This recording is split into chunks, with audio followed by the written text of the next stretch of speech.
আপনারা আশ্চর্য হবেন, বজ্রপাতকে আমাদের দেশের গ্রাম্য ভাষায় কি বলে? ঠেডা বলে। বলেন না, কি বলে? বলে তোর উপরে ঠেডা পড়ুক, এরকম বলে না? বলে। কোরআনুল কারীমে এই ঠেডা যেটাকে আপনারা বলেন বজ্রপাত, এটার নামে আল্লাহ একটা আলাদা সূরাই দিয়ে দিয়েছে। সুবহানাল্লাহ। সূরার নাম সূরাতুর রাত। সূরার নাম কি?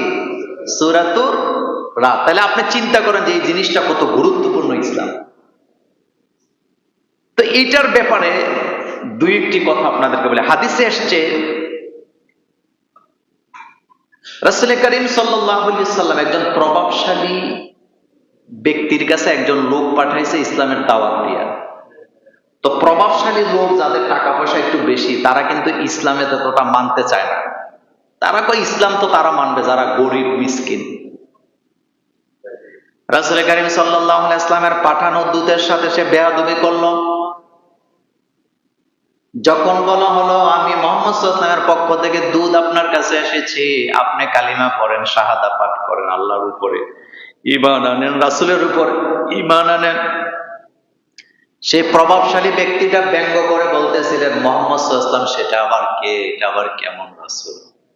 আর তুমি যে আল্লাহর কথা বলতেছো আমাকে ঈমান আনার জন্য, আল্লাহ কি সোনা দিয়া তৈরি, নাকি রূপা দিয়া তৈরি, নাকি তামা দিয়া তৈরি? কোন আল্লাহর কথা তুমি বলতেছো? এভাবে করে লোকটা ব্যঙ্গ করে আল্লাহর নবীর পাঠানো লোকটাকে 3 বার ফেরত দিল, কিন্তু কালিমা পড়ে নাই। কয়বার ফেরত দিছে? 3 বার। আমার কলিজার ভাইয়েরা, শেষ পর্যন্ত আল্লাহ রাব্বুল আলামিন তার আচরণে তার প্রতি রাগান্বিত হলেন, গোসা করলেন। হাদিসে আসছে আল্লাহ রাব্বুল আলামিন যখন তার প্রতি গোসা করলেন, সে যখন উলট পালট কথা বলছিল, ব্যঙ্গ করছিল। আমি যদি আপনাকে দাওয়াত দেই, আপনি যদি না মানেন, নরমাল ভাষা আপনি আমাকে অ্যাঙ্কার করতে পারেন, কিন্তু আপনি আমাকে নিয়ে উপহাস করার অধিকার নাই। রাসূলকে নিয়ে, আল্লাহকে নিয়ে লোকটা উপহাস করতেছে, তোমাদের আল্লাহ কি তামা দিয়া তৈরি, নাকি রূপা দিয়া তৈরি, নাকি তিনি স্বর্ণ দিয়া তৈরি? আল্লাহ তার প্রতি রাগান্বিত হয়ে আকাশ থেকে বজ্রপাত পাঠায় দিলেন। এক বজ্রপাতের সাথে সাথে তার মাথাটা ঘুরিয়ে পড়ে যায়, জায়গায় আল্লাহর গজব এসে শেষ হয়ে যায়। আর তখনই আল্লাহ পাক কোরআনুল কারীমে বজ্রপাতের নামে একটা সূরা কি নাযিল করলেন। আল্লাহ রাব্বুল আলামিন এই বজ্রপাতের ব্যাপারে কোরআনুল কারীমে সূরাতুর রাদে বলেছেন, ওয়ায়ুসাব্বিহুর রা'দু বিহামদিহি ওয়াল মালাইকাতু মিন খিফাতিহি ওয়ায়ুরসিলুস সাওয়া'iকা ফায়ুসিবু বিহা মান ইয়াশা'উ ওয়া হুম ইউজাদিলুনা ফিল্লাহ ওয়া হুয়া শাদীদুল মিহাল। আল্লাহ রাব্বুল আলামিন বললেন, এই বজ্রপাত আল্লাহর প্রশংসা করে। সুবহানাল্লাহ পড়েন। বজ্রপাত কার প্রশংসা করে? এই প্রশংসায় তাফসীরবিদরা বলেছেন, বজ্রপাত সব সময় আল্লাহর হুকুম মেনে চলেন। বজ্রপাত, আমার কলিজার ভাইরা, আল্লাহর প্রশংসা করে। আর এই বজ্রপাতকে ফেরেশতারাও ভয় পায়। এই বজ্রপাতের গর্জন যখন আল্লাহ রাব্বুল আলামিন পাঠান, যাকে ইচ্ছা আল্লাহ তাকে এটা দিয়ে আঘাত করেন, আবার যাকে ইচ্ছা আল্লাহ তাকে সেখান থেকে হেফাজত করেন। এটার সমক্ষমতার মালিকানা খাওয়া। অর্থাৎ আল্লাহ পাক যখন কারো প্রতি রাগান্বিত হন, কোন ব্যক্তির প্রতি, কোন জাতির প্রতি, তখন আল্লাহ বজ্রপাত পাঠায়। নোয়াখালী লক্ষ্মীপুরের একটা ঘটনা, 3 বন্ধু মিলে তাস খেলতেছে। কথা বুঝেন না? কি খেলতেছে? জুয়া খেলে, তাস খেলে টাকা দিয়া।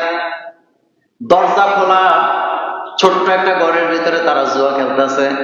যখন বারবার বজ্রপাত হচ্ছিল, একটা রাগ করে কয়, ঠেরাই কেন, আইলে আইব না। বুঝেন নাই কথা? বজ্রপাত নিয়ে কখনো ঠাট্টা করবেন না, এটা মারাত্মক। কারণ এটা তো আল্লাহর অস্ত্র। তাস খেলতেছে, জুয়া খেলতেছে, বলতেছে ঠেরাই কেন, আইলে আইব না। বলার 1 মিনিটের মাথায় উপর থেকে বজ্রপাত এসে তাদের উপরে পড়লো, জায়গায় 3 জন নাই। গজব টাকা। এই জন্য সবসময় আল্লাহর গজবকে ভয় পেতে হবে। আল্লাহ রাব্বুল আলামিন বলেন, আমি পরাক্রমশালী, প্রজ্ঞাময়, আমি শক্তিশালী, শাস্তির ব্যাপারে আমি কঠোর। আশ্চর্য হবেন, শানে নুজুলের ভিতরে আছে সূরাতুর রদের 13 নম্বর আয়াতের শানে নুজুল আসছে।